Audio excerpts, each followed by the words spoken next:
Muy buenas noches a todos y todas y muy bienvenidos aquí a Librería Gambe.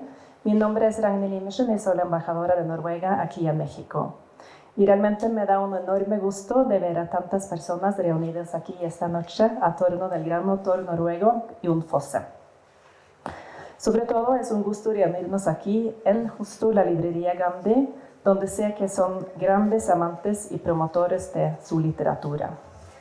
Siempre que entro en sus librerías, que es bastante seguido, me encuentro con los libros de Fosse en las mesas y estantes de libros más vendidos, algo que siempre me sorprende muchísimo, pero creo que demuestra que los libros realmente son la mejor manera de unir culturas. Por esto quiero iniciar agradeciendo a Gambe. Para nosotros en la embajada, ustedes son aliados muy importantes en la promoción de literatura noruega, incluso más allá de Jon Fosse. Quisiera también agradecer a Deconatus y Grupo Planeta, editoriales que publican y distribuyen las dos obras esenciales de Jon Fosse en México, Septología y Trilogía, esta última siendo la que leeremos hoy. Esta noche tenemos el honor de contar con la colaboración de tres mujeres talentosas y excepcionales, quienes nos ayudarán a apreciar las palabras y el ritmo tan particular de Fosse en su literatura. Estoy muy entusiasmada por escuchar cómo estas experimentadas lectoras darán vida a nuestro Nobel de Literatura más reciente. Antes de darles el micrófono, quisiera decir que esto no sería posible sin todos ustedes, los lectores. Me he dado cuenta que cuando se trata de Fosse, no hay mejores lectores que los mexicanos. Como les decía antes, esto me parece muy sorprendente. Jon Fosse ha dicho él mismo que vive su vida de la forma más aburrida posible. No le gusta salir, no bebe y evita el contacto con otros. No hay nada más alejado de esta descripción que los mexicanos. Quizás sea su fe católica o la manera en la que su literatura aborda constantemente la temática de la muerte lo que hace que en México se siente tan cercana. O simplemente que los temas que él toca en su literatura callada son temas universales que trascienden culturas y no tienen fronteras. Finalmente, comparto una última reflexión que es para mí: no hay mejor homenaje a Fosse que leerlo en voz alta. En su discurso de aceptación del Premio Nobel de Literatura en diciembre de 2023, él mismo explicó cómo la angustia infantil de tener que leer a sus compañeros de clase fue en gran medida lo que le impulsó a escribir. Para vencer el miedo, tenía que hacer suyas las palabras y me parece que eso es lo que vamos a hacer hoy con esta lectura. Muchísimas gracias y cedo la palabra a Becca, mi colega, que va a presentar a nuestras lectoras.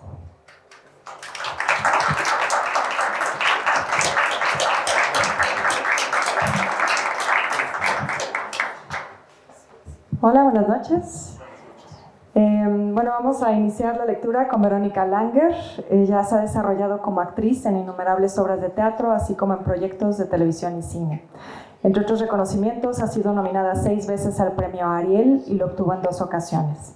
Es miembro activo de la Academia Mexicana de Artes y Ciencias Cinematográficas, estudió también Letras Hispánicas en la UNAM y fue docente de guión, lectura y escritura en la UAM Xochimilco.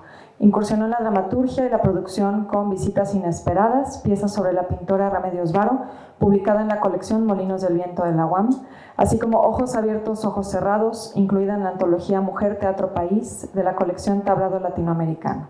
En ambos casos con el apoyo del Fondo Nacional para la Cultura y las Artes. Y el biodrama de su autoría, titulado Detrás de mí la noche, como parte de ese mismo proyecto, escribió Las Larvas, su primera novela, y que fue publicada en 2023 por Hachette Livre México. Adelante, Verónica. Gracias.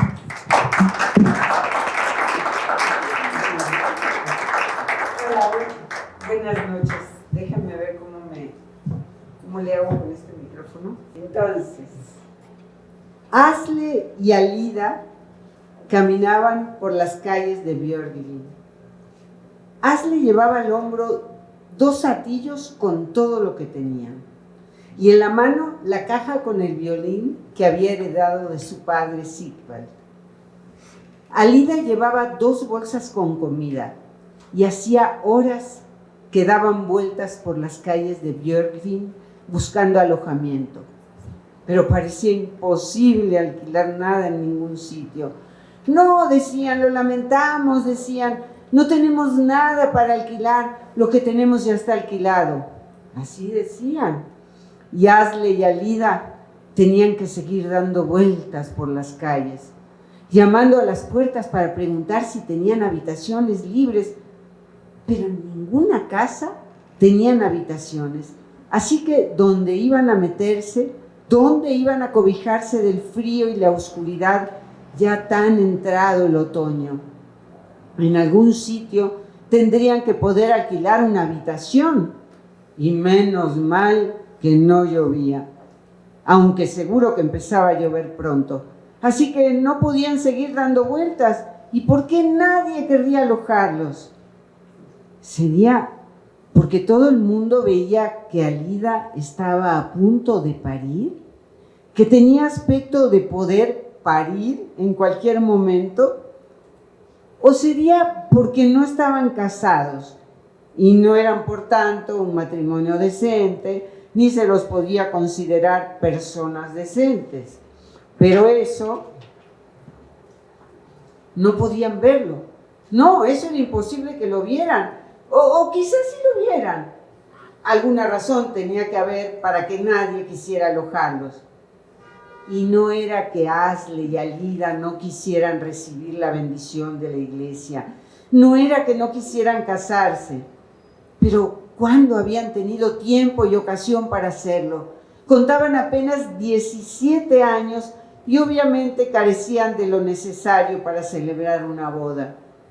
Pero en cuanto lo tuvieran, se casarían como es debido, con párroco y maestro de ceremonia, y fiesta, y músico, y todo lo que corresponde. Pero por ahora no podían. Tenían que seguir como estaban, y en el fondo estaban bien. Pero ¿por qué nadie querría alojarlos? ¿Qué problema les veían? Quizá les ayudaría a pensar en sí mismos como marido y mujer. Si lo hicieran, seguramente sería más difícil para los demás notar que andaban por la vida como pecadores y que habían llamado ya a muchas puertas y que nadie a quien hubieran preguntado quería alojarlos. Pero no pueden seguir dando vueltas. La noche está a punto de caer, el otoño está muy avanzado, hay poca luz, hace frío y no tardará en llover. Estoy tan cansada, dice Alida, y se paran. Y Asle mira a Alida sin saber qué decir para consolarla, porque ya se habían consolado muchas veces, hablando del niño que venía, hablaban de si sería niño o niña, y Alida pensaba que las niñas eran más fáciles de trato, y él opinaba lo contrario, que era más sencillo tratar con niños, pero fuera niño o niña, en cualquier caso estarían felices y agradecidos por el niño del que pronto serían padres. Así hablaban y así se consolaban con el niño que no tardaría en nacer. Asle y Alida caminaban por las calles de Björkvin y tampoco es que hasta entonces les hubiera pesado demasiado eso de que nadie quisiera alojarlos. Antes o después la cosa se arreglaría. Pronto encontrarían a alguien que tuviera un cuartito para alquilar, un sitio donde vivir por un tiempo. Ya les saldría algo, porque en Björkvin había muchas casas grandes y pequeñas, no como en Dilja, donde apenas había unas pocas granjas y alguna casita de pescadores en la playa. Ella, Alida, era hija de Herdis, la de la cuesta, decían, y venía de una pequeña granja de Dilja, Allí se crió con su madre Herdis y su hermana Oline, después de que su padre Aslak desapareciera, para no volver cuando Alida tenía 3 años y la hermana 5. Y Alida ni siquiera recordaba a su padre, solo le quedaba su voz. Todavía era capaz de oírla y recordaba la emoción que contenía y un tono claro, afilado y amplio. Pero eso era todo lo que le quedaba de su padre Aslak. No recordaba su aspecto ni ninguna otra cosa, solo su voz cuando cantaba. Eso era todo lo que le quedaba de él. Y él, Asle, se crió en una caseta para barcas en Dilbia. Ahí había montado una especie de vivienda en el altillo y allí se crió. Allí se crió Asle con su madre Silvia y su padre Silvald, hasta que el padre se perdió en el mar un día que la tormenta de otoño llegó sin avisar.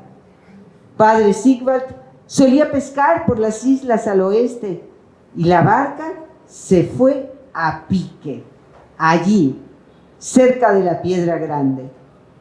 Y desde entonces, Madre Silvia y Asle estuvieron solos en la caseta. Pero al poco de desaparecer Padre Sigvald, Madre Silvia enfermó y empezó a adelgazar y se quedó tan flaca que daba la impresión de que se le veían los huesos de la cara. Sus grandes ojos azules fueron creciendo y al final le ocupaban casi la cara entera. Así lo veía Asle, y la larga melena oscura se fue poniendo más fina, más rala, y al final, una mañana, no se levantó. Y Asle la encontró muerta en la cama. Allí yacía Madre Silvia, con sus grandes ojos azules abiertos, mirando hacia el costado, donde debería haber estado Padre Sigvald. La melena larga y fina le cubría gran parte de la cara. Allí yacía Madre Silvia, muerta. De eso hacía poco más de un año, y Asle entonces tenía alrededor de 16. Lo único que le quedaba en la vida eran él mismo y las 4 cosas que había en la caseta. Además del violín de Padre Sigvald, Asle se había quedado solo, más solo que la una, salvo por Alida. Al ver a su madre Silvia tan infinitamente muerta y perdida, lo único en lo que pensó fue en Alida, en su larga melena oscura y en sus ojos negros. En todo lo suyo, Asle tenía a Alida, y ella era lo único que le quedaba, lo único en lo que pensaba. Asle acercó la mano a la cara fría y blanca de Madre Silvia y le acarició la mejilla. Ya solo le quedaba Alida, eso pensó, y el violín, eso también lo pensó, porque Padre Sigvald no había sido solo pescador, también un buen músico, y era él quien tocaba en todas las bodas de la comarca de Simia. Así fue durante muchos años, y cuando alguna noche de verano se organizaba un baile, era Padre Sigvald quien tocaba. Así fue como llegó en su día a Dilbia, procedente del este, para tocar en la boda del granjero de Leite, y así fue como se conocieron él y Madre Silvia. Ella servía en la granja y sirvió también en la boda, y Padre Sigvald tocó. Así se conocieron Padre Sigvald y Madre Silvia, y Madre Silvia se quedó preñada y parió a Asle. Y para ganarse el pan para él y los suyos, Padre Sigvald se buscó trabajo con un pescador de las islas, un hombre que vivía en la Piedra Grande. Y como parte de la paga, el pescador permitió que Silvia y Sigvald se instalaran en una caseta para barcas que tenía allí, en Dilya. De esa manera, el músico Sigvard pasó a ser también pescador y se afincó en la caseta de Dilya. Así fue, así ocurrió. Y ya no estaban ninguno, ni padre Sigvard, ni madre Silja. Se habían ido para siempre. Y ahora Asle y Alida caminaban por las calles de Fjörgyn, Asle con 2 atillos al hombro, con todo lo que tenían, además de la caja y el violín de su padre Sigvard.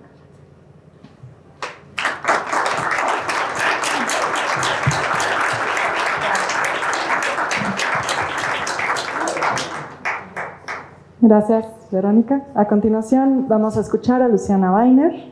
Ella es maestra en periodismo y políticas públicas por el CIDE y especialista en crítica y difusión de las artes por la Universidad Nacional Argentina. Es titular del espacio de noticias vespertino en ADN 40, conductora del informativo matutino en Radio Chilango, colaboradora semanal en el espacio Primera Emisión de MBC Noticias y columnista en Opinión 51. Sus reportajes se han publicado en medios como Washington Post en español, MX, Milenio, Proceso, entre otros. También realiza trabajos de consultoría en comunicación estratégica para organismos internacionales. Es autora del libro Fortuito, El otro lado de la criminalización del aborto en México, y colabora en los libros Una insurrección en la mirada y El trabajo invisible de crónica periodística. Se especializa en género y derechos humanos. Era de noche y hacía frío. Alida y Asle habían llamado ya a muchas puertas para pedir alojamiento y todo el mundo contestaba lo mismo. No podía ser. No tenían nada. La habitación que tenían ya estaba ocupada. No alquilaban habitaciones. No tenían necesidad. Esas eran las respuestas que una casa. Tal vez allí tuvieran algo en alquiler, pero no sabían si se atrevían a llamar a otra puerta. Seguro que volverían a responderles lo mismo. Por otro lado, tampoco podían seguir dando vueltas por la calle. Debían arriesgarse a llamar y preguntar si tenían alguna habitación en alquiler, pero ni a Asle ni a Alida les quedaba ya ánimo para explicar una vez más su ruego y recibir otro no por respuesta. Quizás se hubieran equivocado al coger todas sus cosas y navegar hasta Fjörgyn, pero ¿qué otra cosa podían haber hecho? No podían seguir viviendo con madre Herdis de la Cuesta. Ella no los quería en su casa. No había futuro en eso. Y si les hubieran dejado seguir en la caseta, se habrían quedado allí. Pero un día, Asle vio llegar en barca a un muchacho de su misma edad. El muchacho arrió las velas, atracó en la playa y empezó a subir hacia la caseta. Al poco llamaron a la trampilla y cuando Asle abrió, cuando el muchacho subió y acabó de carraspear, anunció que ahora él era el propietario de la caseta. Su padre se había perdido en el mar junto al padre de Asle y ahora necesitaba la caseta para él. De modo que Asle y Alida no podían seguir viviendo allí. Tenían que recoger sus cosas, buscarse otro sitio. Así era la cosa, dijo. Y se sentó en la cama junto a Alida, que estaba allí, con su vientre abultado. Y ella se levantó y se fue junto a Asle, y el muchacho se tumbó en la cama y se acomodó y dijo que estaba fatigado y quería descansar un poco. Y Asle miró a Alida y se acercaron a la trampilla y la levantaron. Bajaron la escalera, salieron y se quedaron parados delante de la caseta. Alida con su vientre grande y pesado, y Asle. Ya no tenemos dónde vivir, dijo Alida. Y Asle no contestó. Pero la caseta es suya, así que supongo que no hay nada que hacer, dijo Asle. No tenemos dónde vivir, dijo Alida. Y tenemos que vivir en algún sitio, dijo.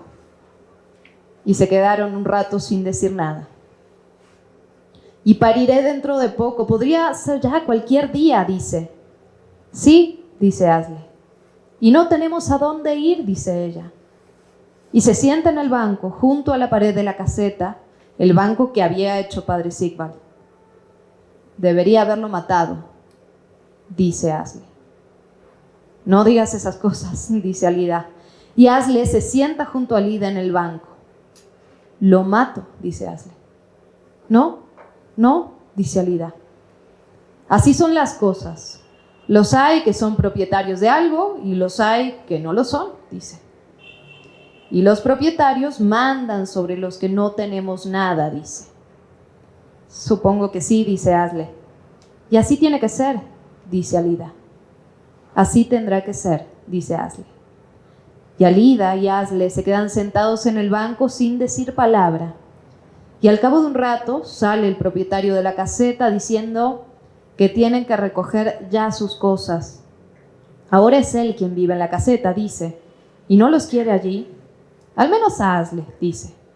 Aunque Alida, dado su estado, podría quedarse, dice, volverá en un par de horas y para entonces tienen que haberse marchado. Al menos Asle tiene que haberse marchado, dice. Y entonces baja hasta la barca y mientras afloja el amarre, dice que va a acercarse a la tienda y que cuando vuelva la caseta tiene que estar vacía y preparada. Esa noche dormirá él allí. Bueno, y quizás también Alida si quiere, dice, y por fin empuja la barca, iza las velas y se aleja despacio hacia el norte a lo largo de la orilla. Yo puedo ayudarte, dice Alida. ¿No? Tú sube a la cuesta, ve a casa de Madre Herdis, dice Asle. Tal vez nos acoja por esta noche, dice. Tal vez, dice Alida. Y Alida se levanta y Asle la ve alejarse por la orilla con sus piernas cortas, sus caderas redondas y la melena negra ondeando a la espalda. Y Asle se queda mirando cómo se aleja Alida y ella se vuelve y levanta el brazo y lo saluda y luego empieza a remontar la cuesta. Y Asle entra en la caseta, prepara 2 satillos con todo lo que tienen y luego sale. Y se aleja por la orilla con 2 satillos al hombro y la caja del violín en la mano, y ve al propietario de la caseta acercándose ya con la barca, y empieza a remontar la cuesta y todo lo que tienen lo lleva en 2 atillos al hombro, salvo el violín y la caja. Eso lo lleva en una mano. Y después de subir un rato ve a Alida venir a su encuentro, y Alida dice que en casa de Madre Herdis no pueden quedarse. Por lo visto a Madre Herdis nunca le ha gustado a Alida, nunca le ha gustado su propia hija. Siempre le ha gustado mucho más su hermana, Olin, aunque Alida nunca haya entendido por qué. Así que no quiere ir allí, no ahora que tiene el vientre tan grande, dice.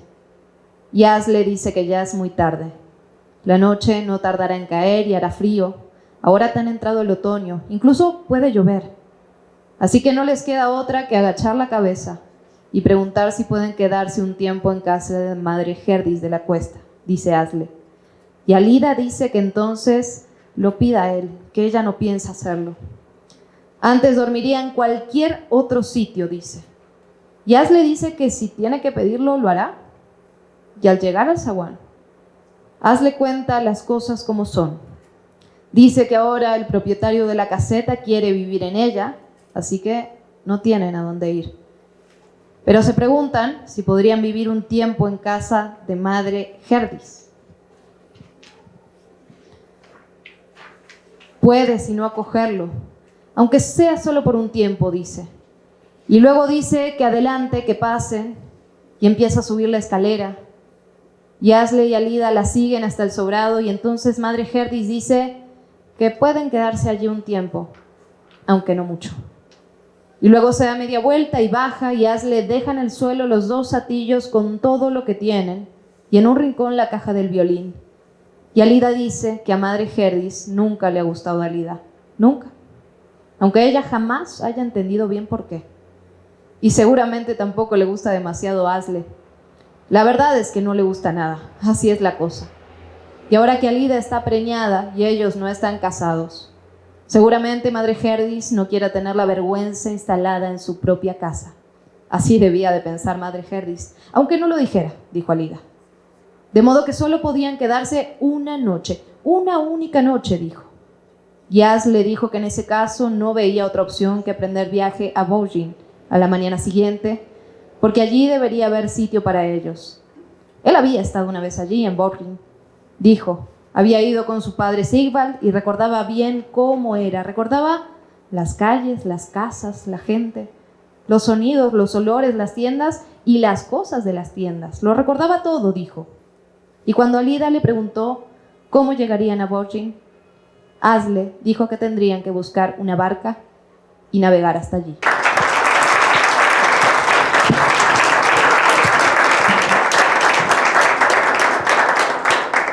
Gracias, Luciana. Y para concluir, tenemos ahora a Lorena Telles. Ella es mercadóloga y aficionada a los libros. En 2021 creó el proyecto Libros de Lore para promover la lectura a través de redes sociales, clubes de lectura, podcast, una tienda en línea, así como participaciones especiales con diversas editoriales. Actualmente es colaboradora en ADN 40, donde realiza recomendaciones literarias en el noticiero matutino ADN Conmigo los viernes. Adelante. Muchas gracias. Buscarnos una barca, dijo Alida. Sí, dijo Asle. ¿Qué barca? Dijo Alida. Hay una barca amarrada delante de la caseta, dijo Asle. Pero esa barca, dijo Alida. Y entonces vio a Asle levantarse y salir, y ella se echó en la cama del sobrado y se estiró y cerró los ojos y está muy, muy cansada. Y entonces ve a padre Sigvald sentado con su violín. Lo ve sacar una botella y echar un buen trago. Y luego ve a Asle. Ve sus ojos negros, su pelo negro, y se estremece porque ahí está su muchacho. Y luego ve a padre Sigvald llamarlo con la mano y Asle se acerca al padre. Y ella lo ve sentarse y colocarse el violín bajo la barbilla y empezar a tocar. Y al instante algo se le movió por dentro. Y Alida empezó a elevarse en el aire y en la música de Asle oyó el canto de su padre Aslak. Y oye su propia vida y su propio futuro. Y sabe lo que sabe, y entonces está presente en su propio futuro. Y todo está abierto, y todo es difícil. Pero ahí está la canción. Una canción que debe ser lo que llaman amor.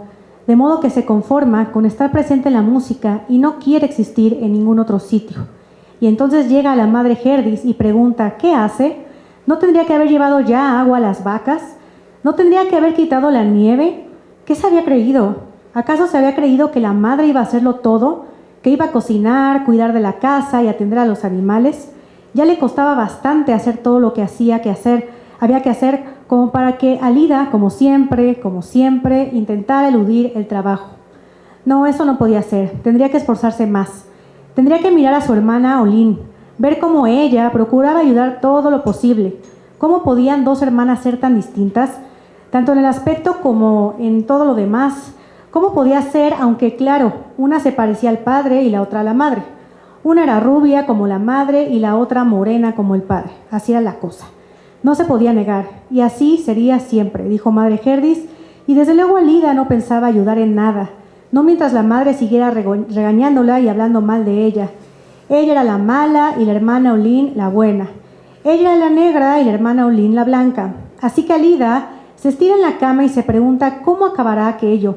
¿A dónde van a ir con ella a punto de parir?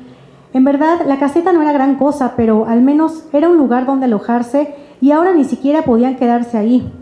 Y no tenían a dónde ir, por no mencionar los medios. No tenían prácticamente nada.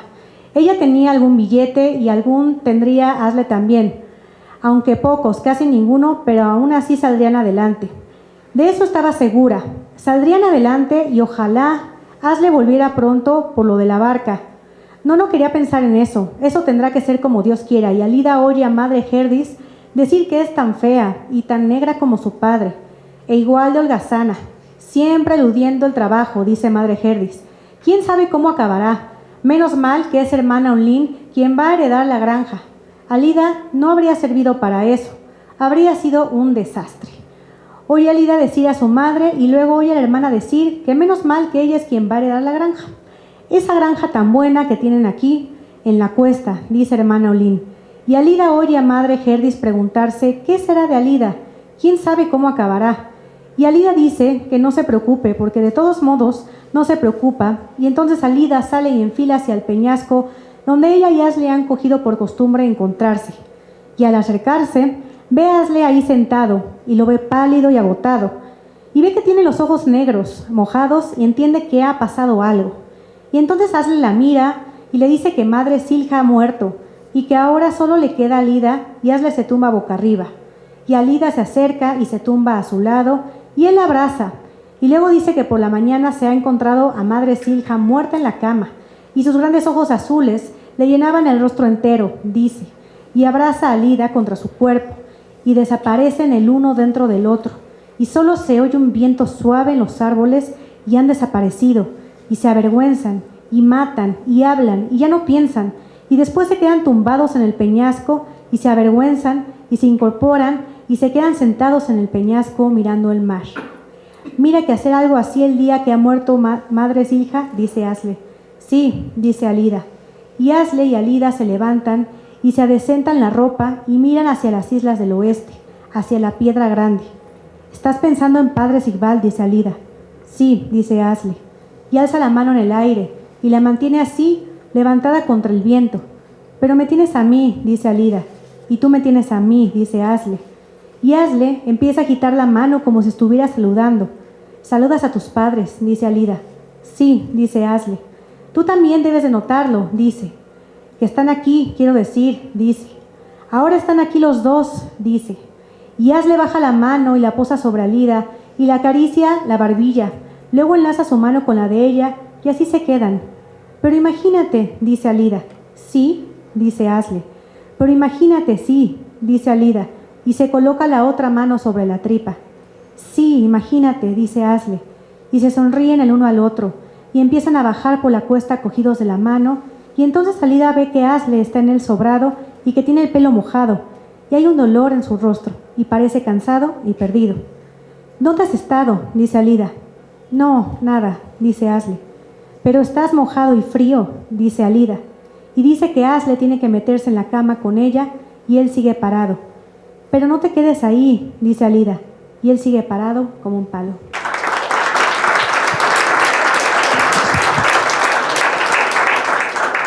Muchas gracias, Lorena. Tenemos algunos extractos para que ustedes también como público puedan ayudarnos con la lectura. Así que si alguien se anima, levante la mano. ¿Qué pasa?, dice Alida.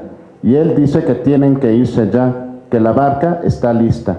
Pero ¿no quieres dormir un poco?, dice Alida. Deberíamos irnos, dice él. Solo un ratito, necesitas descansar un poco, dice ella. No mucho, solo un poco, dice. ¿Estás cansada?, dice Asle. Sí, dice Alida. ¿Estabas dormida?, dice él. Creo que sí, dice ella. Y Asle se queda parado, bajo el techo inclinado. Anda, ven aquí, dice Alida, y extiende los brazos hacia él. Tenemos que irnos pronto, dice Asle. ¿Pero a dónde?, dice ella. A Björkvin, dice él. ¿Pero cómo?, dice ella. Por mar, dice él. Para eso necesitamos una barca, dice Alida. Ya he arreglado lo de la barca, dice Asle. Descansemos antes un poquito, dice Alida. De acuerdo, un poquito, dice él. Así se me seca un poco la ropa, dice. Y Asle se desviste y extiende su ropa por el suelo. Y Alida aparta la manta. Y Asle se mete en la cama con ella y se acurruca a su lado. Y ella nota lo frío y mojado que está y pregunta si ha ido todo bien. Y él dice que sí, que no ha ido mal, y pregunta a Alida si ha dormido. Y ella dice que cree que sí. Y él dice que ahora pueden descansar un poco y que luego tendrán que coger comida, toda la que puedan, y quizá algún billete, si es que lo encuentran, y bajar a la barca y zarpar antes del amanecer. Y ella dice que sí, que harán lo que él crea mejor, dice. Y ahí yacen, y entonces Alida ve a Asle coger el violín, y ella lo escucha y oye la canción de su propio pasado, y oye la canción de su propio futuro, y oye a Padre Aslak cantar, y sabe que todo está decidido, y que así ha de ser, y se coloca la mano en el vientre, y el niño da patadas, y coge la mano de Asle, y se la lleva al vientre, y el niño vuelve a dar patadas, y luego oye a Asle decir que tienen que marcharse ya, mientras aún es de noche. Es lo mejor, y además está tan cansado, dice, que si se duerme, cogerá el sueño y no despertará en muchas horas. Pero no debe hacer eso. Tienen que bajar a la barca, dice Asle, y se incorpora en la cama. ¿No podríamos quedarnos aquí un poquito más?, dice Alida. Pues descansa tú un poquito más, dice Asle, y se levanta, y Alida pregunta si quiere que le encienda la vela, y él dice que no hace falta, y empieza a vestirse, y Alida pregunta si se le ha secado la ropa, y él dice que no del todo, pero tampoco está mojada, dice, y Asle se viste, y Alida se incorpora en la cama. Ahora nos vamos a Björgvin, dice Asle. Viviremos en Björgvin, dice Alida. Eso es, dice Asle, y Alida se levanta y enciende la vela, y por fin ve lo atormentado que parece Asle, fuera de sí, parece, y entonces empieza a vestirse ella también. ¿Pero dónde vamos a vivir?, dice Alida. Habrá que encontrar una casa en algún sitio, dice él. Seguro que encontramos algo, dice. En Björgvin hay muchas casas, allí hay mucho de todo, así que algo encontraremos, dice. Con todas las casas que hay en Björgvin, creo que encontraremos algo, dice. Y coge los 2 atillos y se los echa al hombro. Y agarra la caja del violín, y Alida toma la vela, y abre la puerta y sale delante de él. Y baja la escalera despacio, en silencio. Y él la sigue en silencio también.